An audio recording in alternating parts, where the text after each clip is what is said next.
Sir Handel had had a bad day. The old coaches, Agnes, Ruth, Lucy, Jemima and Beatrice, had been awkward. They'd made him slip to a standstill twice. He was furious. Those cattle trucks should be scrapped, he fumed. Skarloey was shocked. I won't have it, he protested. Those old dears need kindness, not bad names. Exactly so, agreed Renius. He winked at Skarloey. You be thankful, Sir Handel, that we're not a mountain railway. A mountain railway? What's that? A railway which climbs mountains, of course. But it can't, said Sir Handel. Its engine's wheels would slip. But it can, said Renius firmly. We've heard of one quite near here. It can't. It can. A noisy argument started just as Donald shunted a flat truck to the siding nearby. On the truck was a queer-looking engine. He had 6 small wheels and a stovepipe chimney. His boiler was tilted downwards, and his cylinders were back to front. Whisht, whispered Donald hoarsely. Dinna wake the wee engine. It's tired he is. He's away back from England after being mended. You ken how it is. We understand, but who is he? He's called Culdee, after the mountain his railway climbs. Well, did you ever, exclaimed the 2 old engines. They looked at Sir Handel and chuckled. I don't believe it, said Sir Handel. Well, you'd best ask him yourself. Then maybe you'll learn it's the truth I've been telling you. Donald puffed away, offended. Culdee woke to find the engines gazing at him. Where am I? He asked. They told him. That's good, he said. I'm nearly home now. Do you really climb mountains? Asked Skarloey. I've done it for years. You must be clever. We couldn't. Our wheels would slip. I'm not really clever, laughed Culdee. I was just drawn like that. Like what? With pinion wheels on my driving axles.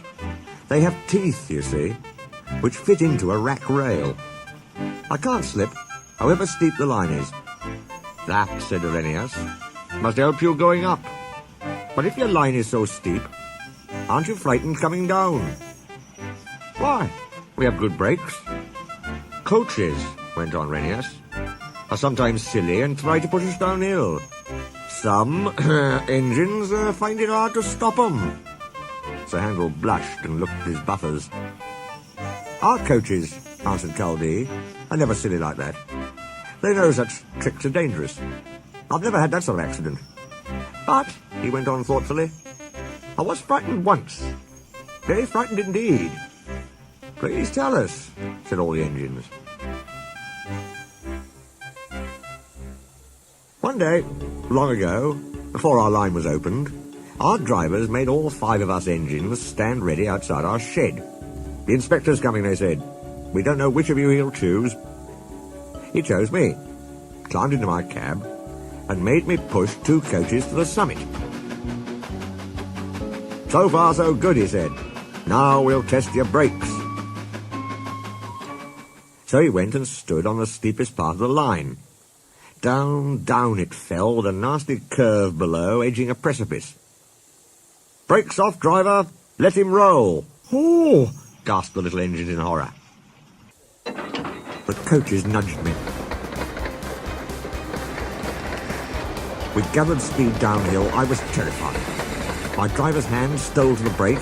Hands off, ordered the inspector. Then I remembered. I had automatic brakes. I could put these on myself. Perhaps the inspector wanted to see if I could.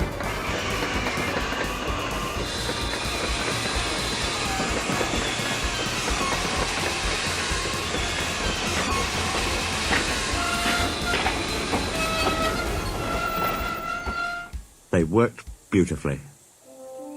Well done, Culdee, said the inspector. You'll do. I smiled, of course, but felt very shaky. My driver and fireman mopped their faces. They'd been nervous too. I'm never nervous now, finished Culdee. Why should I be? There's no need.